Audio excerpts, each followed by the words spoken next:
고난주간이 시작되는 종료주일 아침에 주 앞에 나온 여러분들에게 하나님의 위로와 소망과 평강이 충만하길 주님의 이름으로 축원합니다. 어느 동물원에서 사슴이 새끼를 낳을 때 무통을 통해서 분만을 시켰다고 합니다. 그랬더니 사슴이 새끼를 보고도 본척 만척 하더라는 것입니다. 해산의 고통이 없었기 때문에 새끼를 보고도 진정으로 모성애가 생기지 않았던 것입니다. 우리의 삶 역시도 고통을 통과하지 않고서는 창조란 있을 수 없고 고난을 넘어서서 영광을 누릴 수가 있게 되는 것입니다. 그런데 많은 사람들이 영광을 위해서 고난을 참으려 하지 않고 또 그러다 보니까 가짜로 신앙생활하는 사람들이 많이 있습니다. 그래서 신앙생활하면서 이런 얘기를 많이 하죠. 진퉁이냐 짝퉁이냐 이런 이야기를 많이 하는데 물건에만 진퉁 짝퉁이 있는 것이 아니고 신앙생활하는 데서 진퉁이 있고 짝퉁이 있다라는 것입니다. 조금 전에 말씀드렸던 것 같이 무통분만에 대한 이야기는 이 신앙생활에까지도 침투되어서 초대교회 그리스도인들이 가졌던 신앙의 열성, 그리스도를 향한 마음이 오늘날에는 많이 사라져가고 있는 것을 보게 됩니다. 초대교회보다 교회는 많이 부흥됐지만 그럼에도 불구하고 그리스도 예수의 십자가의 고난에 동참하고 예수 그리스도를 닮아가려고 하는 참다운 제자가 없는 시대라고 이 시대를 꼬집어서 말하기도 합니다. 예수님께서 이미 십자가의 고난을 다 당하셨고 대속해 주셨기 때문에 믿기만 하면 되지 뭐 그렇게 십자가까지 지고 어렵게 신앙생활을 해야 되느냐 이렇게 반문하는 사람도 있습니다. 그런데 이런 오늘날의 풍토를 디트리트 보네퍼라는 독일의 유명한 신학자는 아주 꼬집어서 값싼 은혜라고 비난을 합니다. 예수 그리스도가 우리에게 주신 은혜는 밭에 감추인 보화처럼 귀하고 그 밭을 사기 위해서 모든 것을 희생했던 그 밭을 소유하고자 했던 사람과 같은 마음이 되어야 되는데 그 고귀한 것을 알지 못한다. 그래서 하나님의 은혜가 비쌈에도 불구하고 그리스도인들을 통해서 값싼 은혜가 되어버렸다고 나를 따르라는 책에서 기록을 하고 있습니다. 오늘날 한국교회를 보면 교인의 수를 늘리기 위해서 얼마나 급급했는지 모릅니다. 제 모교회 역시도 옆에 있는 교회와 전도의 가열이 붙어서 서로 이단이라는 비난까지 하고 있었던 적이 있었습니다. 십자가의 고난, 예수 그리스도의 참다운 증인, 참다운 믿음의 도 이런 것은 우리에게 이미 잊어버린 지 오래인 것 같습니다. 어떻게든지 편리를 위하고 내 이익을 추구하고 내 명예를 중시하는 시대가 되어버리고 말았습니다. 아무도 그리스도 예수의 남은 고난을 내 육체에 채우려고 하는 사람이 없고 그리스도 예수의 그 고난의 길을 참여하고 달려가려는 사람들은 많지가 않습니다. 그러다 보니까 대가를 치르지 않고 믿음 생활을 하다 보니까 시험이 오고 환난이 오면 헌식장처럼 그리스도 예수를 버리는 모습도 보게 됩니다. 왜냐하면 그리스도를 위해서 그리스도를 얻기 위해서 희생한 것이 없고 예수를 믿는 것으로 얻는 감동이 없었기 때문에 그런 체험이 없다 보니까 시험이 오면 여지없이 하나님을 떠나는 모습을 보게 되는 것입니다. 그래서 신앙생활은 대가를 치러야 된다는 이야기를 많이 하죠. 여러분들은 예수님을 위해서 여러분들을 위해서 십자가의 모진 고난을 당하신 예수님을 위해서 여러분들은 어떤 대가를 치르고 계십니까? 예수님을 닮기 위해서 어떤 희생을 감수하고 있습니까? 그 길이 고난이라도 여러분들은 갈 준비가 되어 있습니까? 예수 그리스도를 위하여 자기 모든 것을 다 버려도 아깝지 않다는 생각을 해본 적은 있었을 것입니다. 처음 은혜를 받았을 때는 대체적으로 그런 생각을 다 갖게 되지요. 그러나 시간이 지남으로 인해서 이제 그리스도를 위해서 모든 것을 희생해야 되겠다는 마음에 녹이 슬기 시작을 합니다. 그러면서 점점 그리스도 예수에 대한 믿음은 형식적으로 굳어져 버리고 맙니다. 이웃을 위해서 나를 희생하려고 하는 마음도 없고 정의를 실현하기 위해서 헌신할 의욕도 전혀 없습니다. 이런 곳에서 참다운 예수 그리스도의 정신은 찾아볼 수가 없는 것입니다. 이들은 예수님을 믿기는 믿는데 이 땅에서 내가 구축한 모든 것을 누리고 그것은 덤으로 예수님이 주시는 축복은 덤으로 보너스로 받기를 원하고 있는 것입니다. 하물며 옥에 갇힌다든지 때로는 생명의 위험을 받는다고 생각을 해보십시오. 초대교회 그리스도인들은 끔찍한 고난을 당했지요. 예수 믿는다라는 것 자체가 내 목숨을 내놓아야 됐던 것이 초대교회의 모습이었습니다. 밀라노 칙령 313년에 밀라노 칙령이 있기 전까지는 그리스도인들의 삶은 참 고난과 괴로움의 삶이었습니다. 그럼에도 불구하고 그들은 로마 제국을 변화시켰던 위대한 인물들이었습니다. 왜냐하면 예수 그리스도를 위해서 헌신할 마음이 있었고 예수 그리스도를 닮아가고자 하는 그들의 열정이 있었기 때문입니다. 그런데 오늘은 어떻습니까? 성령 체험한 사람도 많이 있습니다. 방언을 하고 귀신을 쫓아내는 사람들도 있습니다. 병 고치는 은사를 행하는 사람들도 있습니다. 성경에도 그런 사람들이 예수님께 찾아와서 이야기를 했지요.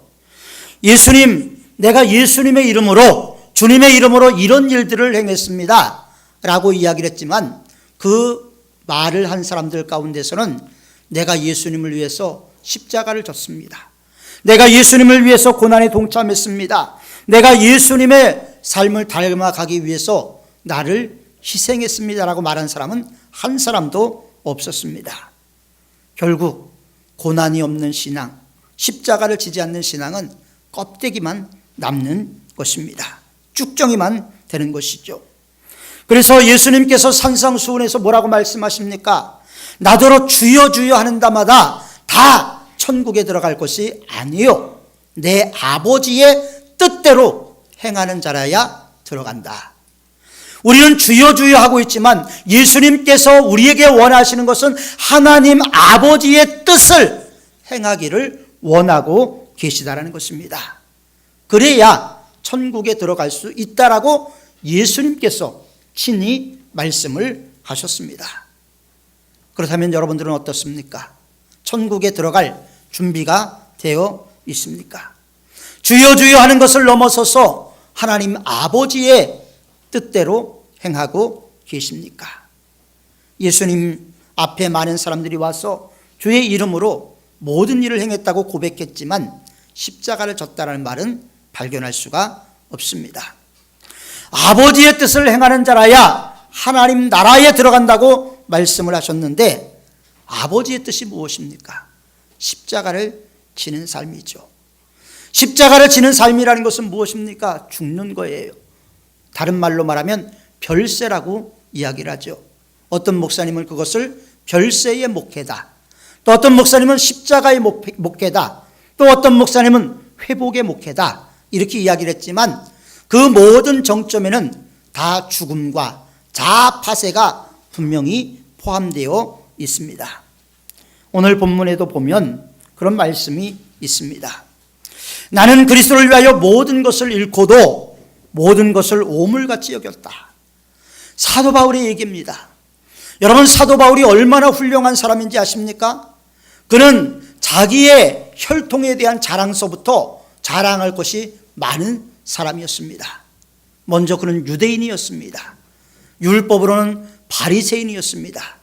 이스라엘의 초대 왕 사울을 만들었던 베냐민 지파 사람이었습니다. 그리고 당시 이스라엘의 최고의 존경받는 스승이었던 가말리아의 문화에서 공부를 했던 사람이었습니다. 그가 얼마나 유능한지 한 번은 아그리빠 왕이 그를 기억할 정도였습니다.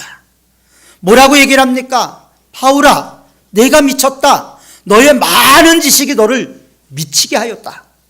왕이 그런 말을 할 정도로 바울은 당시에 유명한 사람이었고 그는 지식이 대단한 사람이었습니다.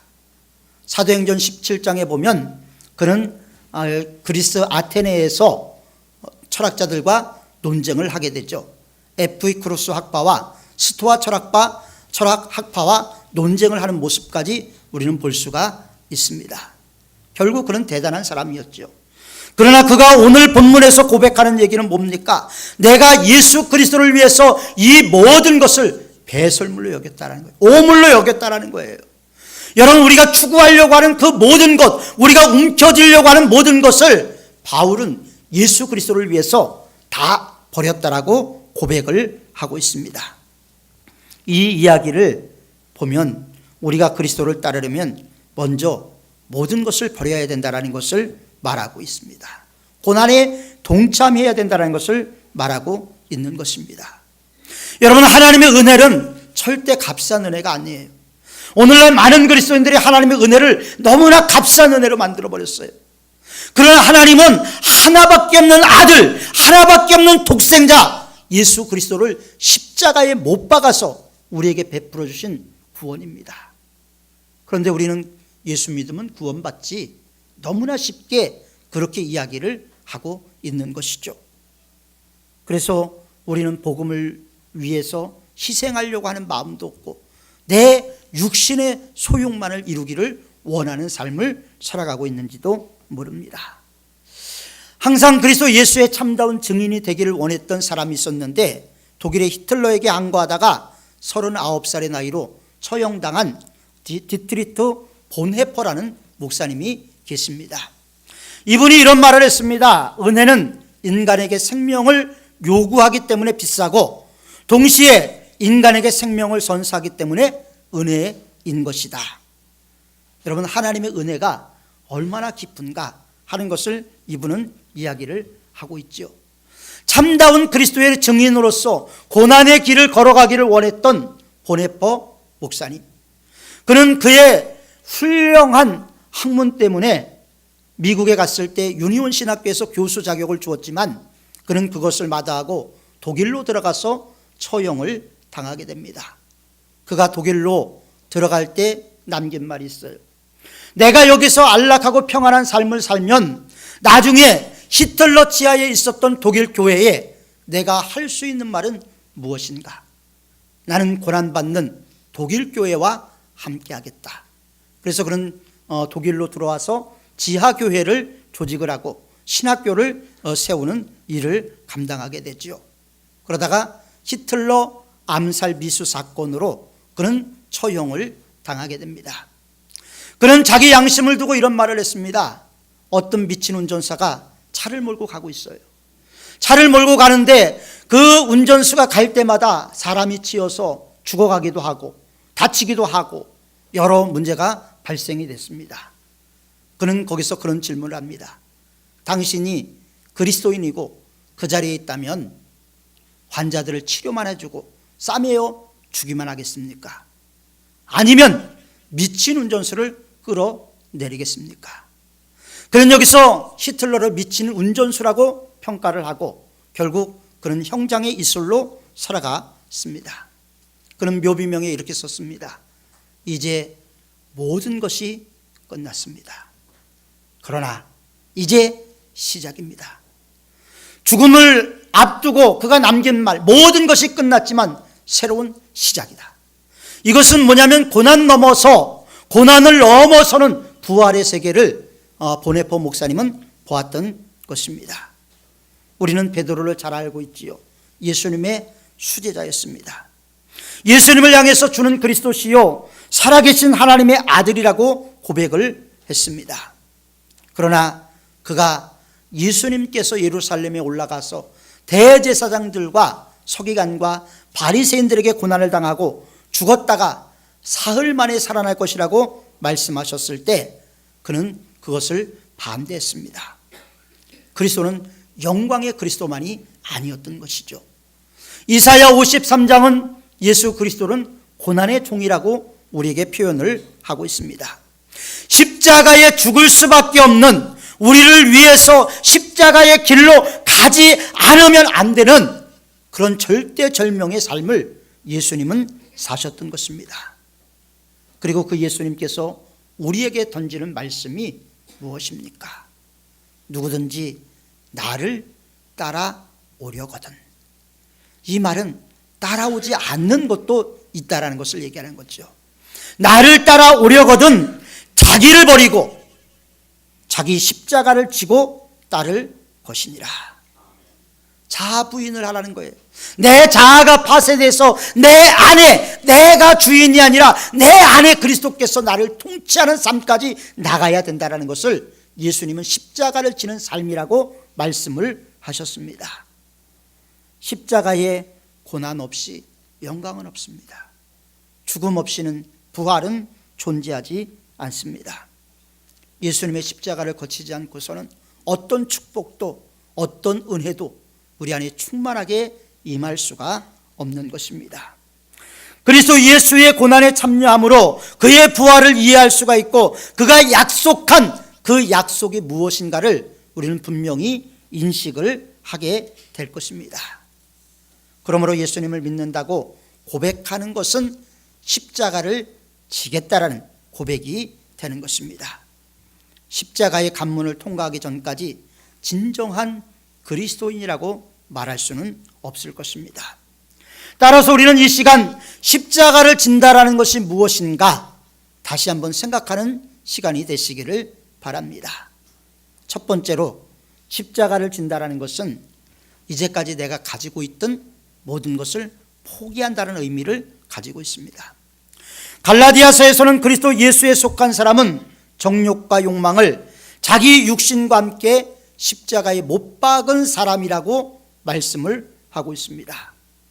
십자가 앞에서 이 세상에서 얻기 원했던 모든 것, 이 세상에 기대하던 모든 것, 그리고 심지어는 자기 자신까지 포기해야 된다는 것이 십자가를 지는 것이라고 말씀을 하고 있습니다. 초대교회 그리스도인들이 어떻게 고난을 당했습니까? 십자가에 못 박혔습니다. 죽도록 얻어 맞았습니다. 심지어는 동물에게 죽기까지 물어 뜯기기도 했습니다. 화형을 당하기도 했습니다.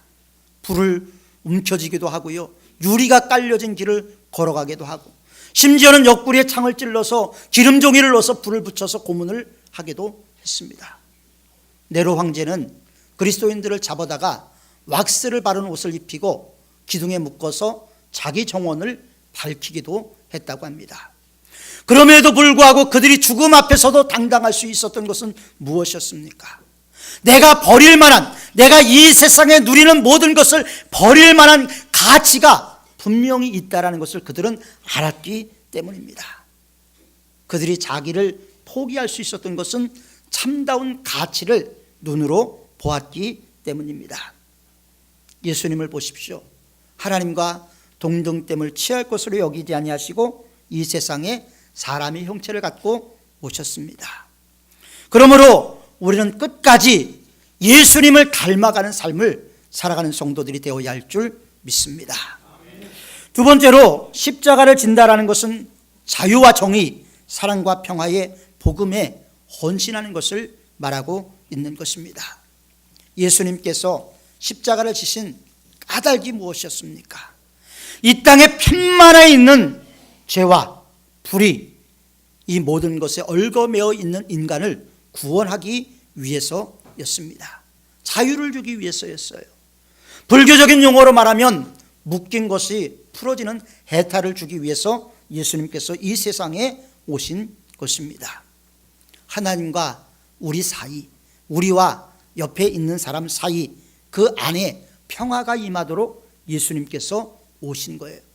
평강을 외치기 위해서 오신 것이 아니라 없었던 평강을 만들어 주기 위해서 오셨기 때문에 우리도 예수님을 닮아가는 제자의 삶을 살기 위해서는 평강의 사람들이 반드시 되어야 하는 것입니다. 오늘 우리가 그리스도의 남은 고난을 우리 몸에 채워간다라는 것은 그 일을 위해 헌신하겠다라는 것을 말하고 있는 것입니다. 이 땅의 불의한 일에 대해서 투쟁하겠다라는 것을 말하고 있는 것입니다. 억압당하는 인권 회복을 위해서 일하겠다는 것을 의미하고 있는 것입니다. 우리는 평안하지만 이 세상 곳곳에서는 아직도 불의와 탐욕에 의해서 노예가 된 사람들이 얼마나 많이 있습니까? 평화가 짓밟힘을 당하고 관계가 파괴되고 전쟁의 총뿌리를 겨눠야 되는 나라들이 얼마나 많이 있습니까? 민족이라는 이름으로, 종교라는 이름으로 끊임없는 전쟁이 이 땅에 이루어지고 있습니다. 이런 모든 사람들에게는 십자가가 걸림돌이 되겠죠. 하나님 말씀대로 살지 않고자 우리가 한다면 십자가가 역시 우리에게도 걸림돌이 되게 될 것입니다. 십자가의 도가 멸망하는 자들에게는 미련한 것이요, 구원을 얻는 우리에게는 하나님의 능력이 되어야 되는데, 오히려 하나님을 믿는다고는 우리에게 십자가의 도가 멸망으로 가는 길이 되어서는 안 된다는 것입니다. 반드시 구원에 이르는 길로 십자가의 도가 우리에게 임해야 하는 것입니다. 많은 교회들이 이제는 십자가를 생략합니다. 십자가를 이야기하지 않습니다. 고난을 이야기하지 않습니다. 축복만 이야기하길 원합니다. 성도들은 듣고 싶은 얘기만 듣기를 원합니다. 하나님의 말씀을 듣고 싶은 것이 아니라 자기가 듣고 싶은 이야기만 듣기를 원합니다. 칼빈이 종교개혁을 일으켰던 제네바의 교회에서 달라이 라마가 설교를 했습니다. 오후 예배 신앙 강좌로 한 것이 아니고 주일 낮 예배를 달라이 라마가 설교를 했습니다. 그는 그 당시의 사람들에게 듣고 싶은 말을 했습니다. 가려운 데를 긁어주었습니다. 여러분, 칼빈이 종교개혁을 일으키면서 하나님 중심으로 세워지길 원했던 그 자리에서 하나님 중심이 무너져버리고 사람 중심이 되어버리는 현상이 초래하게 되었습니다. 평상시에는 100명, 200명 모이던 교회에 5,000명이 모이는 그런 역사가 달라이 라마가 설교하면서 이루어지게 됐어요. 그것이 무엇을 얘기하는 것입니까? 우리는 오늘 이 시대에 하나님 말씀보다 내가 듣고 싶은 말씀을 듣기를 원하는 것이죠. 내가 듣고 싶은 말을 외우고 그 말을 묵상하는 건 이단들도 그렇게 합니다. 여러분, 정통신앙이라는 것이 무엇입니까? 하나님의 말씀으로 돌아가는 것입니다. 십자가는 우리에게 이런 결단을 촉구하고 있습니다. 그리스도를 따를 것인지 아니면 그리스도에게서 돌아설 것인지 십자가는 우리에게 그것을 결단할 것을 요구하고 있는 것입니다. 바울은 고난에 참여함으로 어떠한 모양이든지 주님의 부활에 이르기를 원한다라고 말씀을 했습니다. 이제 내일부터 우리는 한 주간 동안 한일의 특별 새벽 기도회를 하게 될 것입니다. 예수님께서 고난을 당하셨던 그 고난의 발자취를 우리는 묵상하게 될 것입니다. 부득이하게 참가 못하는 분들도 있겠죠. 그러나 가급적이면 주의 성전에 와서 주님을 묵상하는 것이 바람직한 것입니다. 피곤하거나 육체적인 연약함이 있더라도 새벽에 도우시겠다는 하나님의 은혜를 기대하고 나가는 것이 중요한 것입니다.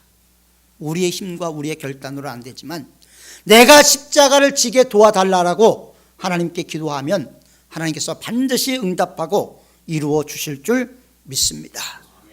그리고 예수님의 고난을 기억하면서 우리가 한 끼 이상 금식하고 금식 건금을 통해서 이웃을 돌아보는 진정한 참다운 그리스도인의 삶이 우리 안에 회복되어야 할 줄 믿습니다. 십자가를 지는 삶, 그것은 우리의 결단과 성령의 기름 부으심을 통해서 이루어진다는 것을 기억하면서 나의 결단 위에 성령의 기름 부으심이 있도록 기도하는 우리 모든 성도들이 되시길 주님의 이름으로 축원합니다. 기도하겠습니다.